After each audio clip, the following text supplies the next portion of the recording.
নড়বে না।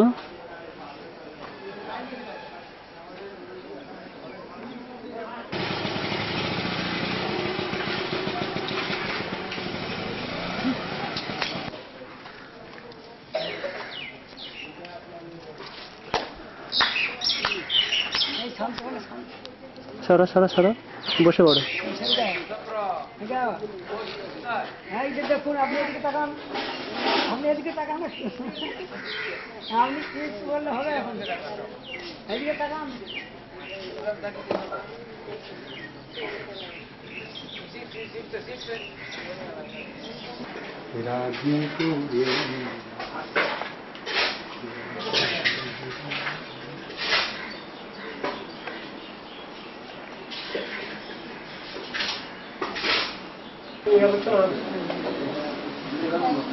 সামনে যা। পালন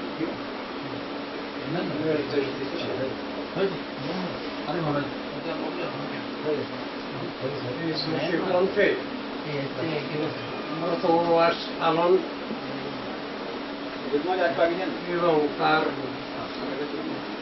ঠিক আছে মানে ঠিক আছে, হলো না হলো না, না না না আমার বিধি নিষেধ ঠিক ছিল, আগে ঠিক ছিল, আগে ঠিক ছিল। হ্যাঁ ঠিক আছে, একাদশী, ঠিক আছে, জন্মাষ্টমী, বামন দ্বাদশী, ঠিক আছে। শ্রীরাম নবমী আর নৃসিংহ চতুর্দশী, এইসব ব্রতে বিদ্যাত্যাগ অবিদ্যাকরণ বলে যাচ্ছে। প্রথমেই বলেছেন একাদশী, তারপরেই বলেছেন জন্মাষ্টমী, বামন দ্বাদশী, শ্রীরাম নবমী আর নৃসিংহ চতুর্দশী। এইসব তিথিগুলো আমাদের পালন করবার নির্দেশ দিয়েছেন। উপবাস করলেই হবে না, তার মধ্যে অনেক বিধিনিষেধ আছে, কিভাবে উপবাস করতে হবে, এবং উপবাসের পরের দিন যথাসময়ে যদি পালন না করা যায় তাহলেও সেই উপবাস বিফল হয়। এটা অনেকেই জানেন না এই ব্যাপারটা। উপবাস করে তার পরের দিনে যথাসময়ের মধ্যে পালন করতে হবে, এটা অনেকেই জানেন। আবার একাদশীতে একরকম ধরনের পালনের বিধি, জন্মাষ্টমীতে একরকম পালনের বিধি। বিদ্যা ত্যাগ করতে হবে, শুদ্ধা তিথি পালন করতে হবে, এ কথা স্মৃতি শাস্ত্রের সব জায়গায় বলা আছে। কিন্তু কেন এই কায়ক ক্লেশ?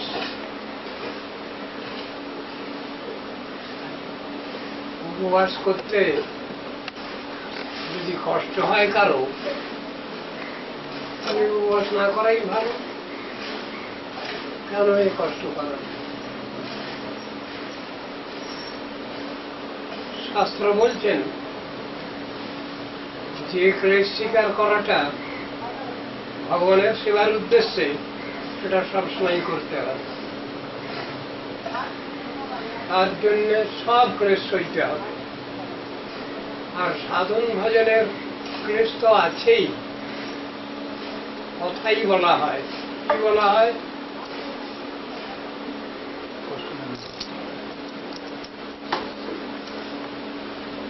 কষ্ট করলে কেষ্ট পায়, কথাটা আছে সাধারণ ভাবে।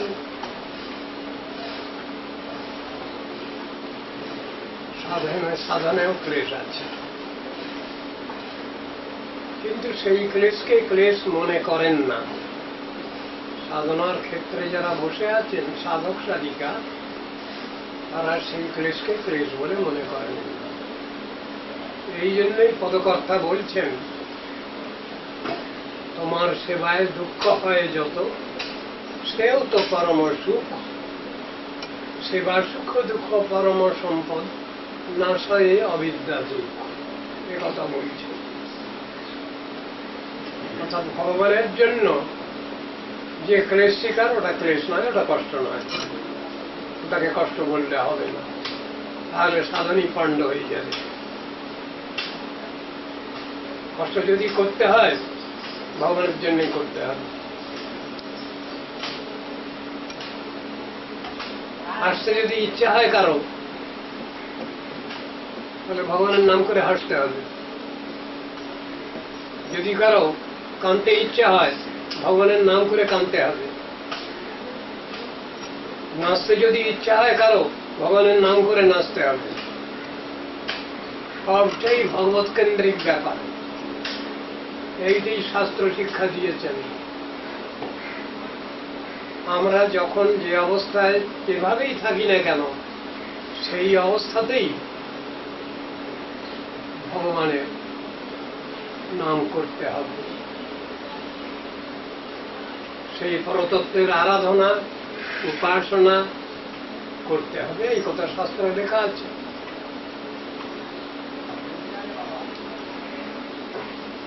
সমস্ত শাস্ত্রের তাৎপর্য শাস্ত্রে সংক্ষিপ্ত ভাবে বলা আছে। যদি কেউ সংক্ষিপ্ত ভাবে হরিকথা শুনতে চান, জানতে চান, বুঝতে চান, 2 লাইনে শেষ। কি কথাটা? স্মর্তব্য সততম বিষ্ণু বিস্মর্তব্য ন জাতকে সর্বে বিধি নিষেধা সুরে তয়োরেব কিঙ্করা। ভগবানকে সব সময় স্মৃতি পটে রাখতে হবে, পজিটিভ সাইড। আর নেগেটিভ সাইড কখনো তাকে ভুললে চলবে না। এই দুটো কথা বুঝাবার জন্য বেদ, বেদান্ত, উপনিষদ, গীতা, ভাগবত, রামায়ণ, মহাভারত, যত প্রকরণ গ্রন্থ, ব্যাখ্যা গ্রন্থ দরকার হয়ে পড়েছে। এই দুটো কথা বুঝাবার জন্য মূল কথা দুটো, তারই বিস্তৃতি। মূল কথা এই দুটো। ভগবানকে সবসময় মনে রাখবে আর কখনো তাকে ভুলবে না। এই বিধিনিষেধ নিয়ে শাস্ত্র তৈরি হয়েছে। শাস্ত্র কাকে বলি? শাসন বাণী, শাসন বাক্য। কার শাসন বাক্য? যার কথা তুমি অন্যান্য করে মা অন্যান্য করবে, আর শাসন বাণী। এই সংসারে আমাদের অনেক রকম ধর্মের গার্জিয়ান আছেন, অভিভাবক অভিভাবিকা আছেন। এই সংসার বিভিন্ন ক্যাটেগরি আছে, তার সব অভিভাবক সমান নন। মাতা পিতা সব থেকে প্রধান অভিভাবক এই সংসারে, প্যারেন্টস। এদের বলা হয়েছে নিয়ারেস্ট গার্জিয়ান সব সময়ের জন্য। আর এক রকম গার্জিয়ানের কথা আমরা দেখতে পাই, শুনতে পাই, তাদের বলা হয় পার্ট টাইম গার্জিয়ান, কয়েক ঘন্টার জন্য স্কুল কলেজ।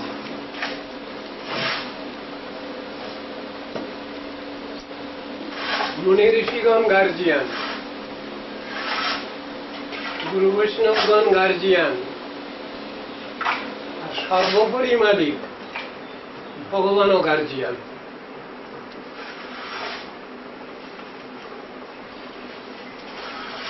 গার্জিয়ান অনেক রকমের।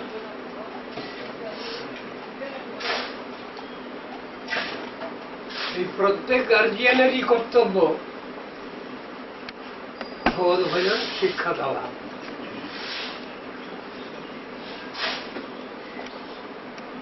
তাকে কেন্দ্র করে আর সবকিছু কথা। যে কর্ম থেকে, যে অনুষ্ঠান থেকে আমরা ভগবত সেবা কে বাদ দিয়ে দেই, সে অনুষ্ঠানটা বিফল হয়ে যায়।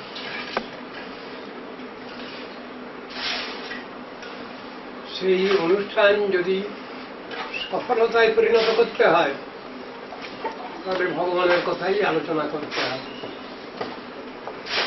এই কথাটাই পজিটিভ সাইড। ভগবানের কথা বাদ দিয়ে আর যত কিছু আলোচনা সবই নেগেটিভ সাইড। এই হলো শিক্ষা, গীতা ভাগবতের শিক্ষা। ভগবানের কথা আলোচনা করতে হবে, তাহলে আলোচনা ঠিক আছে।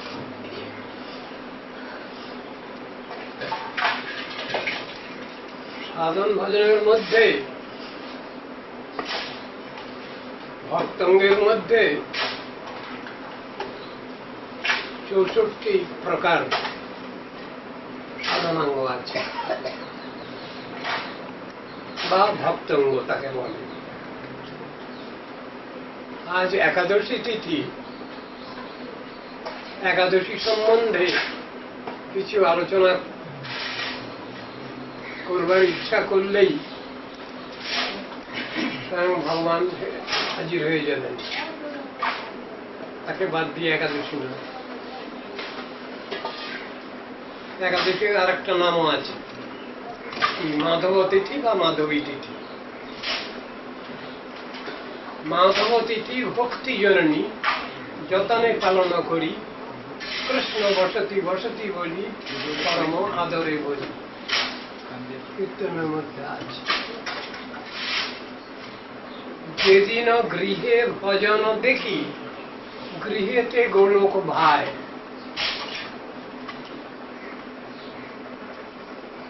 পদকর্তা বলছেন, যে গৃহে যে সংসারে ভগবত কথা আলোচনা হয়, ভগবানের নাম কীর্তন গুণগান হয়, সেই গৃহটা সাধারণ গৃহ নয়। সেই গৃহকে বলছেন গোলক।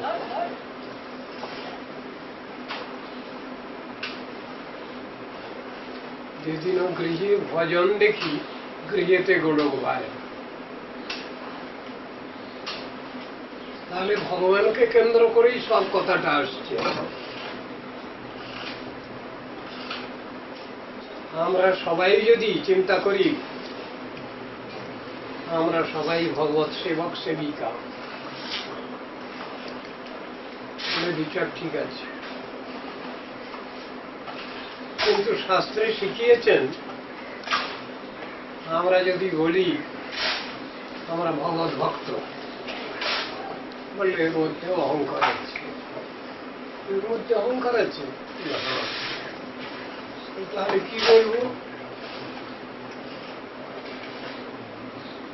স্বয়ং ভগবান কৃষ্ণ গৌরহরি রূপে এসেছেন।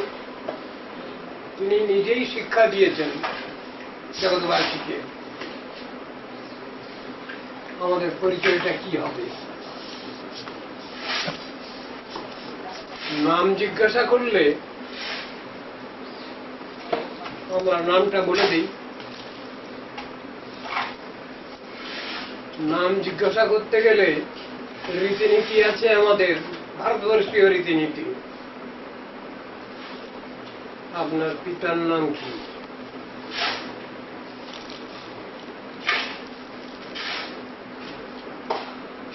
ভারতবর্ষীয় রীতিনীতিতে আছে এটা।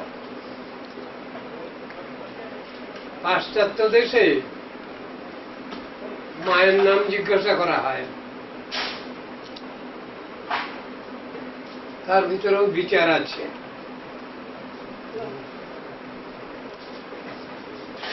শাস্ত্রের সমস্ত তথ্য, বিচার এবং তত্ত্বদর্শন ভারতবর্ষ থেকেই সমগ্র জগতে প্রচারিত হয়েছে। সে বিষয়ে মুনি ঋষিগণের বাস্তব অবদান কোনো মতেই অস্বীকার করা যায় না।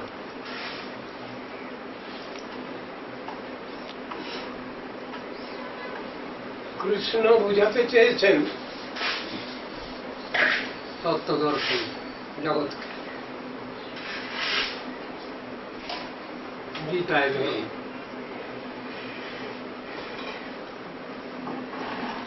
কৃষ্ণদ্বৈপায়ন বেদব্যাস ভাগবতে বুঝাতে চেয়েছেন ভগবত তত্ত্ব। ভগবত তত্ত্ব শুধু একা নয়, তার ভিতরে সব তত্ত্ব ঢুকেছে। যখনই ভাগবত তত্ত্ব এসেছে, ভগবত তত্ত্ব এসেছে, তখনই ভক্ত তত্ত্ব এসেছে, গুরু বৈষ্ণব তত্ত্ব এসেছে, আত্মতত্ত্ব এসেছে, জগৎ তত্ত্ব এসেছে, জীবতত্ত্ব এসেছে, সব আলোচনার মধ্যে এসেছে। কারণ এই সব নিয়েই ভগবত তত্ত্ব। তো শাস্ত্র আলোচনার ভিতরে এইসব আলোচনাগুলো পাশাপাশি আসে। কৃষ্ণ নিজেই একাদশী ব্যবস্থা দিয়েছেন। রাধাকৃষ্ণ মিলিত তনু শ্রীকৃষ্ণ চৈতন্য মহাপ্রভু তিনি জগৎগুরু রূপে এসে সকলকে বলছেন তোমরা একাদশী হরিবাসর তিথি পালন করবে, তাহলে তোমাদের কল্যাণ হবে। যে জায়গায় আমরা বসে আছি এই দেশটা বর্তমানে শ্রীমান মহাপ্রভুর দেশের লোকেই ভর্তি, নয় কি? তাহলে চৈতন্য মহাপ্রভুর দেশের লোক তারাই বেশি এখানে। চৈতন্য মহাপ্রভুর যে উপদেশ, নির্দেশ, আদেশ, সেগুলো তারা নিশ্চয়ই বেশিভাবে পালন করেন। কেন? তার প্রতি, গৌর নিত্যানন্দের প্রতি তাদের টানটা বেশি আছে।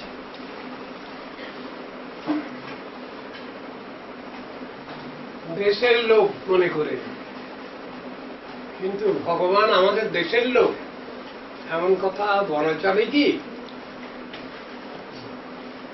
তা তো বলা চলে না। এ কথা ভগবান বরং বলতে পারেন, তোমরা সব আমারই দেশের লোক। এবং এ কথাটা বললে এটাই ঠিক জাস্টিফাইড, ভগবান যদি বলেন এ কথা। তিনি বলেছেন, গীতা ভাগবতে তিনি এ কথা বারবার বলেছেন, বুঝিয়েছেন।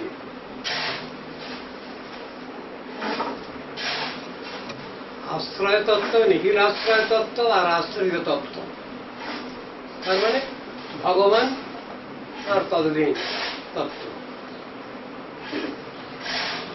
ভগবান আশ্রয়দাতা, নিখিল আশ্রয় ভগবান, আর আমরা হলাম তার আশ্রিত তত্ত্ব। সেই তত্ত্ব দর্শনটা চৈতন্য মহাপ্রভু খুব ভালোভাবে পরিষ্কার করে আমাদের বুঝিয়েছেন। আমরা ওই জিনিসটা ঠিক বুঝি না।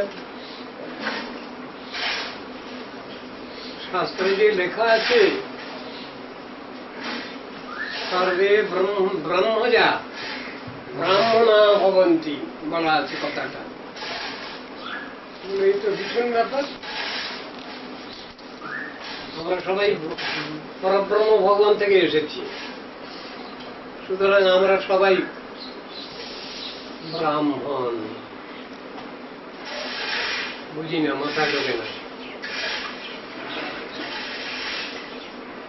কিন্তু কথাটা ভগবানই তো বলেছেন,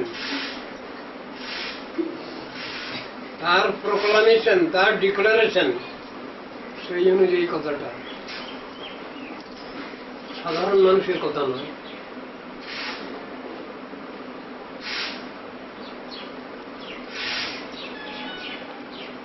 আমাদের উপরওয়ালারা সব যদি মুনি ঋষিরা তাদের জাত কি ছিল? ব্রাহ্মণ।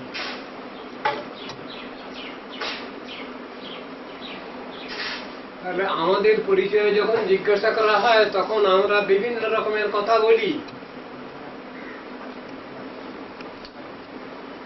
কখনো বলি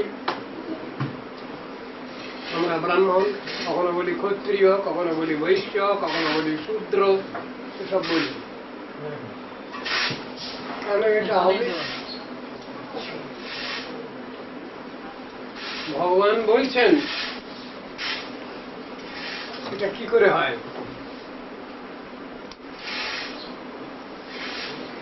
আর কৃষ্ণের কথা যখন আসবে তখন সবাই বলি আমরা কৃষ্ণ তো গোয়ালার ছেলে।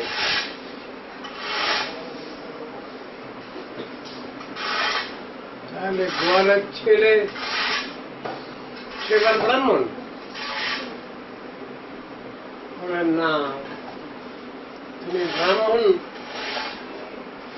তো বটে, কিন্তু তিনি ব্রাহ্মণের সর্বোপরি মালিক। ব্রাহ্মণ্য ধর্ম তাকেই আশ্রয় করে আমরা ব্রাহ্মণ হয়ে যদি ওই গোয়ালার ছেলেটাকে যদি না মানি, তার উপাসনা যদি না করি, সাধন ভজন না করি, তাহলে আমাদের ব্রাহ্মণত্ব চলে যায়।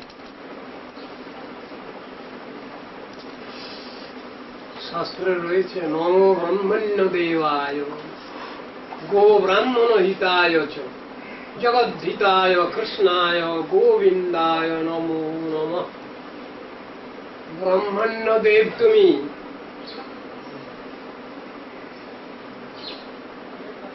চৈতন্য মহাপ্রভু বৈদিক ব্রাহ্মণ কুলে এলেন। তিনি বলছেন এক জায়গায়, তোমরা আমাকে ব্রাহ্মণ ব্রাহ্মণ বলছো, তা আমি তো গয়ালার ছেলে। কথা তিনি তত্ত্ব দর্শন ঠিকই বলেছেন।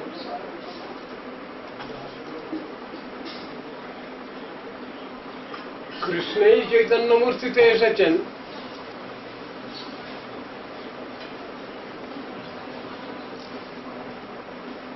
যদি তত্ত্ব এইটা,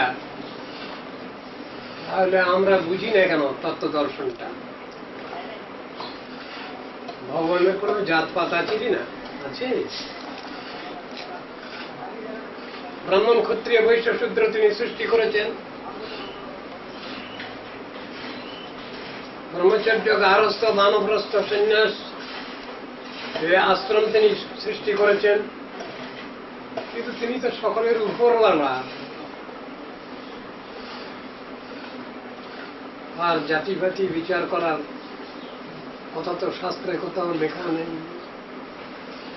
চৈতন্য মহাপ্রভু নিজেই এসে আমাদের পরিচয় জানিয়ে দিচ্ছেন। তিনি কি বললেন? আত্মস্বরূপ জানাতে গিয়ে তিনি কি বলছেন?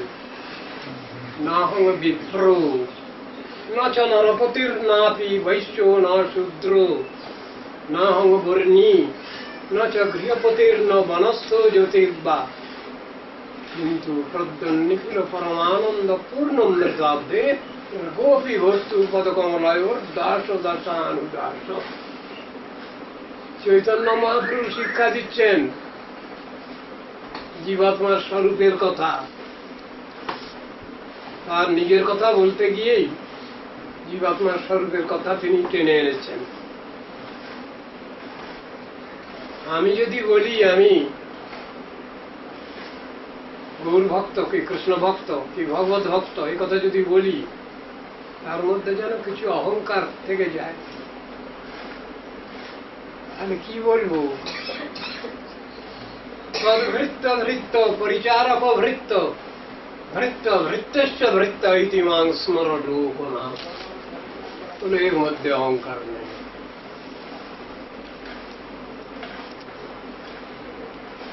ভৃত্যের ভৃত্য তার ভৃত্য বলে যাচ্ছেন।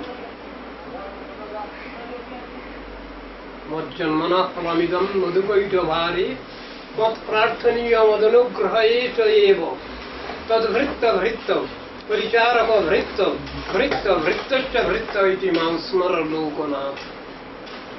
কৃপাচার্য স্তব করছেন পাণ্ডব গীতার মধ্যে বোধহয়। এই হলো আমাদের সবাইয়ের পরিচয়।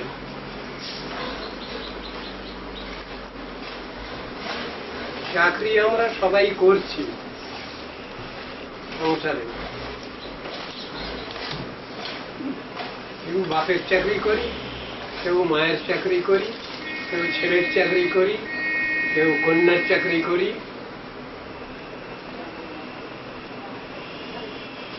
যে চাকরি করে তাকে কি বলা হয়? চাকর বলা হয়। চাকর বললে এত মন খারাপ কেন হয়? চাকরি তো আমরা সংসারে সবাই করছি।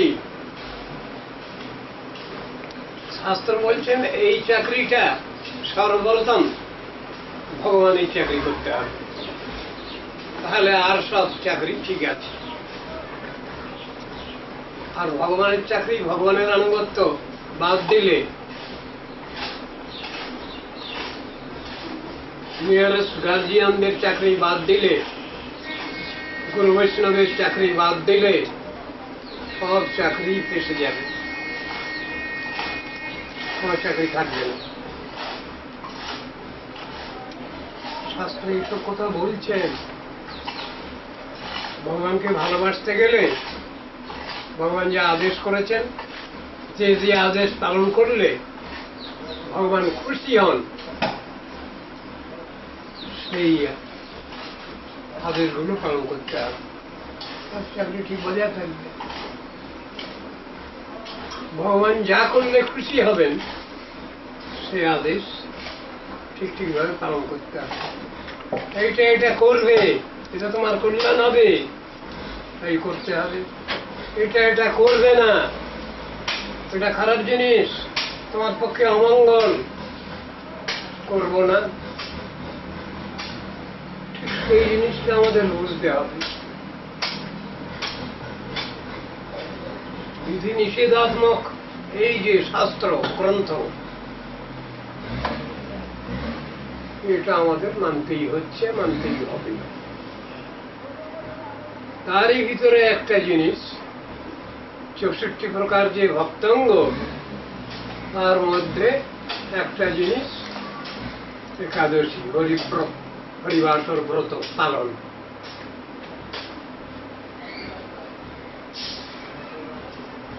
চৌষট্টি রকম, বড্ড কষ্ট তো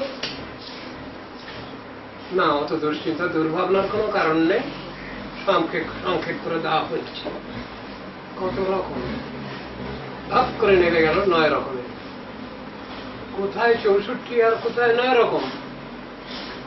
হ্যাঁ, পারবো না এইটা মন্ত্র জপ তো সবসময় করি আমরা। কৃষ্ণ বুঝে সুঝে, আমাদের অবস্থা বুঝে সুঝে কমিয়ে দিলেন 9 রকম। আর ওই 9 রকমটা প্রহ্লাদ মহারাজ খুব ভালোভাবে রপ্ত করেছেন। শ্রবণং কীর্তনং বিষ্ণু স্মরণম পাদ সেবনম অর্চনং বন্দনং দাস্যম সক্ষম আত্মনিবেদনম। কি ভালো পড়া করেছো তুমি? প্রহ্লাদকে কোলে নিয়ে জিজ্ঞেস করছেন। প্রহ্লাদ উত্তরতেই বলল, এই শ্লোক বলল, ইতি পুংসার পিতা বিষ্ণু ভক্তিশ্চেন্নবলক্ষণা ক্রিয়েত ভগবত্তদ্দা তন্মন্যে অধিতম উত্তমম। তুমি আমাকে জিজ্ঞাসা করলে কি ভালো পড়া করেছো, আমি আমার পড়াটা বললাম। এই নবদা ভক্তি যাজন ভগবানের, এইটাই সব থেকে ভালো পড়া আমি করেছি। যেটা সম্পূর্ণভাবে অপ্রত্যাশিত হিরণ্যকশিপুর কাছে, আর সেই কথাটাই বলল প্রহ্লাদ। প্রহ্লাদ মহারাজ নবদা ভক্তি কথা তিনি কোথা থেকে শুনলেন? প্রথমে জানলেন কোথা থেকে?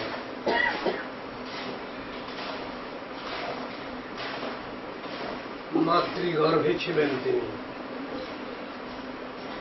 মাতা কয়াধুকে নারদ ঋষি উপদেশ করেছেন, তখন ওই বাচ্চা শুনেছে। আর সেইটা আলোচনা করছে কোথায়? পাঠশালায় হুশ করে পাঠিয়েছেন। সেইখানে অসুর বালকগণকে সে ওইসব কথা আলোচনা করছে তাদের কাছে। দুই মাস্টার ছিলেন তখন, তারা যখন থাকছেন না সেই সময় প্রহ্লাদ নিজেই মাস্টার হয়ে বসছেন। ষণ্ড আর অমর্ক মিলিয়ে ষণ্ডামর্ক। ওরা ভক্তির ধার ধারে না। হিরণ্যকশিপুকে কি বলা হয়েছে? নাস্তিক তো বলা হয়েছে। আর কি বলা হয়েছে? গালাগালি। এসব গালাগালি শাস্ত্রেরই গালাগালি, ভগবানেরই গালাগালি। অসুর বলা হয়েছে, তাই না? সুর আর অসুর, এইভাবে তো ভগবান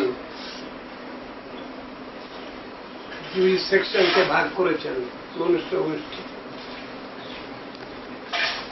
গীতার মধ্যে অর্জুনকে উপলক্ষ করে হতভাগা আমরা আমাদের উপদেশ করতে গিয়ে তিনি যে কথাগুলো বলেছেন তার ভিতরে বললেন মানব গোষ্ঠী দুই ভাগে বিভক্ত।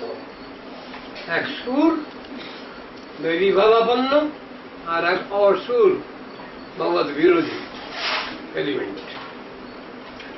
কৃষ্ণ নিজে বলছেন দৌ ভূত স্বর্গ লোকেস্মিন দৈব আসুর এব চ বিষ্ণু ভক্ত ভবেদ দৈব আসুরম আসুরস্তৎ বিপর্যয়। কথা বলছে। তাহলে ভগবান নিজেই বলছেন নিজের মুখের কথা, এটা অন্য কেউ বলছেন না। গীতা কৃষ্ণ সাক্ষাৎ হয়ে উপদেশ করছেন। অনেকের ধারণা গীতা টিতা এসব কাল্পনিক ব্যাপার।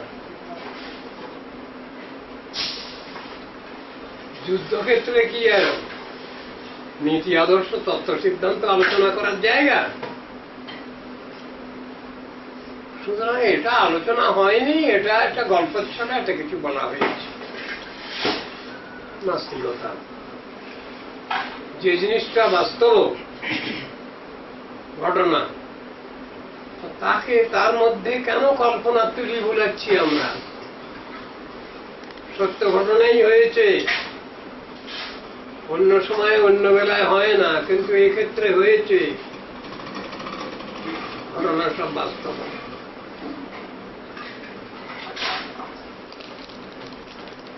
বাস্তব সত্য যেটা, তার মধ্যে কল্পনার কোনো স্থান নাই। কিন্তু যেহেতু আমরা কল্পনা প্রবণ ধাত আমাদের, সেই জন্য বাস্তবটাকেও আমরা কল্পনার মধ্যে নিয়ে আসতে চাই। এটা অপরাধজনক অবস্থা।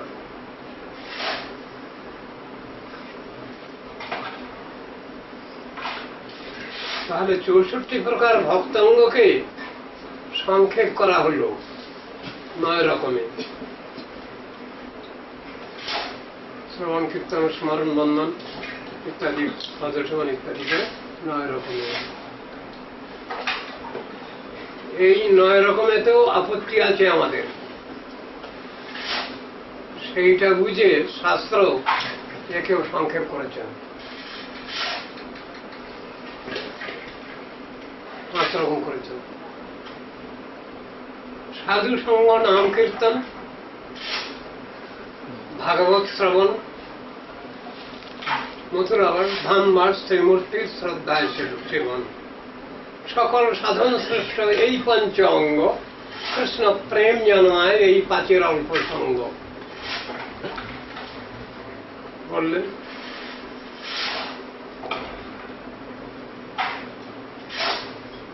আশ্রম হয়তো আপত্তি আমাদের, এই পারবো না, আর একটু কমিয়ে দেওয়া হোক।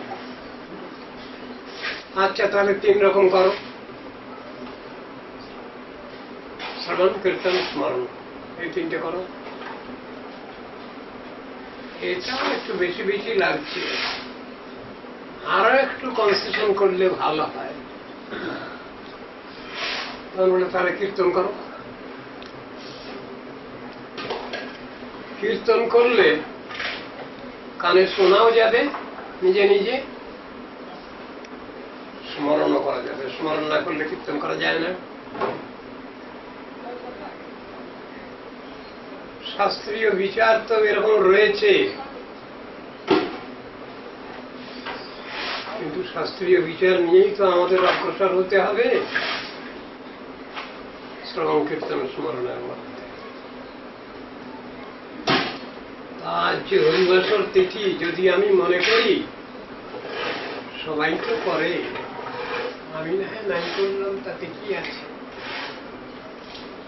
এ ফাঁকিবাজি বুদ্ধি, এই বৃত্তি মানুষের মধ্যে আছে কম বেশি, মানুষের মধ্যে আছে বলে হ্যাঁ এ নিয়ে তো আলোচনা রয়েছে শাস্ত্রে। ভ্রম, প্রমাদ, কর্ণপাঠ, বিপ্রলিপ্তা, এই 4টে দোষ মানুষের মধ্যে পাকাপোক্ত ভাবে আছে। এক বস্তুকে অন্য বস্তু বলে মনে করা ভ্রম। রজ্জুতে সর্বভ্রম, সর্পে রজ্জু ভ্রম। প্রমাদ, নামেতে অনবধান হয় অপরাধ, তাহাকে পুরাণ কর্তা বলেন প্রমাদ। হরিনাম করছি, হরে কৃষ্ণ কৃষ্ণ কৃষ্ণ হরে হরে, হরে রাম রাম রাম হরে। মনটা ঘুরে এলো বোম্বে দিল্লি থেকে, আমি তো বসে আছি এখানে, বা পইতে জড়িয়ে গায়ত্রী জপ করছি, একেবারে লন্ডন জার্মান সব ঘুরে চলে এলো। 3 লোক তো ঘুরতেই হবে। হ্যাঁ 3 লোক তো ঘুরতেই হবে। হ্যাঁ কি হবে তাহলে? আমি তো পয়সা ধরেই বসে আছি, মনটা এত চঞ্চল, সে তো বিলেত টিলেত সব ঘুরে এলো। এই হলো অন্যমনস্ক ভাব, একেবারে অনবধান। এটা আছে সাধারণের ভ্রম, প্রমাদ। করোনা প্যাটব বলে একটা শব্দ, মানে ইন্দ্রিয়ের অপূর্ণতা। ভগবান থেকে যে আমরা যে ইন্দ্রিয় বৃত্তি পেয়েছি,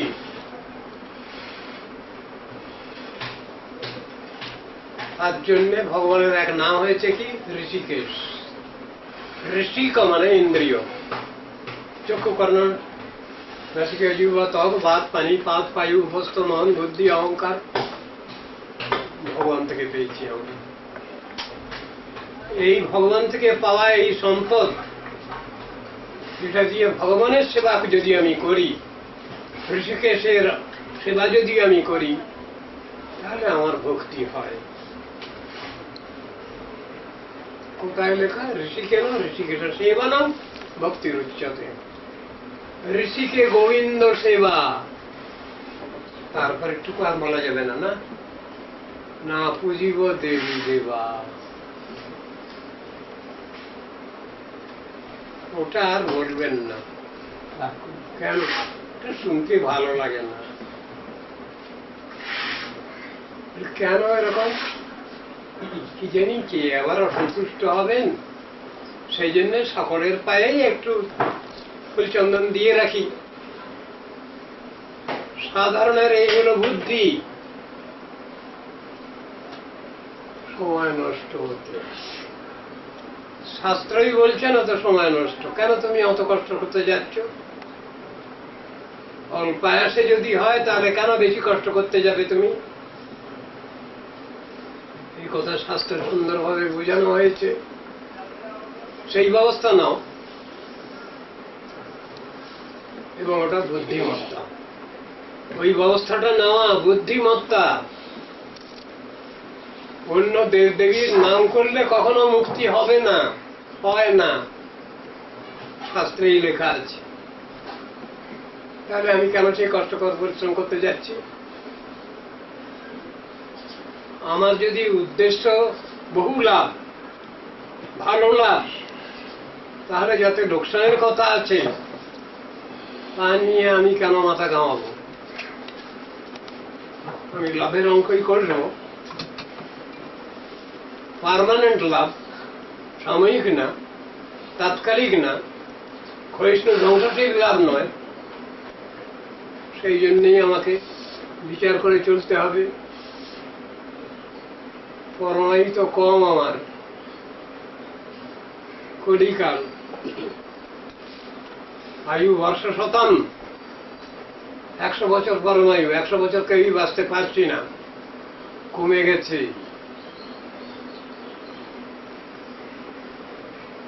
তাহলে সময় উপযোগী ব্যবস্থা নিতে হবে, এটা বুদ্ধিমত্তা। সময় উপযোগী ব্যবস্থা কি করব? বুঝে সুঝে ব্যবস্থা নিতে হবে। সময় যদি অল্প, অল্প সময়ের মধ্যেই যাতে আমার প্রাপ্তিটা হতে পারে ঠিক ঠিক, আমি সেই ব্যবস্থাই নেব।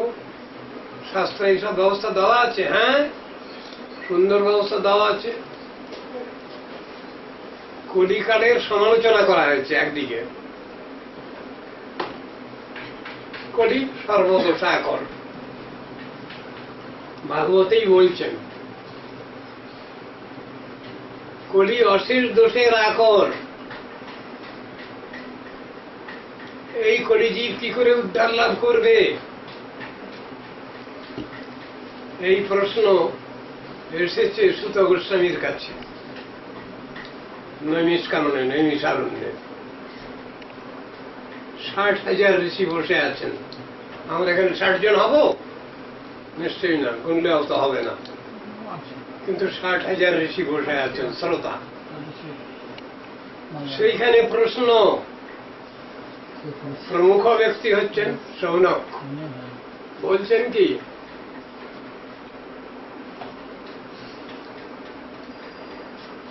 দ্বাপর যুগের শেষের কথা। এই প্রশ্ন হয়েছে দ্বাপর যুগের শেষে, শৌনক ঋষি প্রশ্ন করছেন কার কাছে? সুখদেব গোস্বামীর শিষ্য সুত গোস্বামী, তার কাছে। উনি বললেন, প্রশ্ন তো খুব চমৎকার প্রশ্ন, আমি কি বলবো, আমি কি জানি? আমার গুরুদেব পরীক্ষিত সভায় তিনি যে প্রশ্ন করেছিলেন, আমার গুরুদেব এই প্রশ্নের উত্তর দিয়েছিলেন, আমি সেইটাই আলোচনা করি, তাহলে প্রশ্নের উত্তর হয়ে যাবে আপনাদের। সেখানে কি বলেছেন? পরীক্ষিত রাজ এই প্রশ্ন করেছিলেন, সর্বদোষাকর কলি, কলিজীব কি করে উদ্ধার লাভ করবেন? আর এরাও প্রশ্ন করেছেন, দারুণ কলিকাল আসছে, তাহলে আমরা আমাদের সাধন ভজন কি করে রক্ষা করব? শৌনকাদি ঋষিগণ প্রশ্ন করেছেন। তখন সেখানে কথাটা এসেছে, শুনুন আমার গুরুদেব কি বলেছেন। হরের দোষণীদের রাজন অস্তিচ্ছে কো মহান গুণ, সর্বদোষাকর কলি, এ কথা ঠিক, কিন্তু সেই কলির একটা মহৎ গুণ আছে যেটা সবাই জানেন না। কীর্তনাদেব কৃষ্ণস্য মুক্ত সঙ্গ প্রাণব্রজে। কৃষ্ণ নাম কীর্তনের দ্বারা কলিজীব উদ্ধার লাভ করবেন। এরপরে আর কে আছেন এর থেকে ভালো ব্যবস্থাদাতা? অবাক হয়ে যাই আমরা। ভগবান স্বয়ং যেখানে ব্যবস্থা দিচ্ছেন, তার একান্ত নিজজন যে ব্যবস্থা মেনে নিচ্ছেন, তারপরে আর উত্তম ব্যবস্থাদাতা কে? ভগবান বলছেন সব থেকে ভালো ব্যবস্থা হচ্ছে নাম কীর্তন। এটাই শ্রেষ্ঠ ব্যবস্থা। সেই ব্যবস্থাই মেনে নিতে হবে আমাদের। শাস্ত্র তাই বলছেন, অন্য নাম নয়। তাহলে প্রমাণিত হলো কি?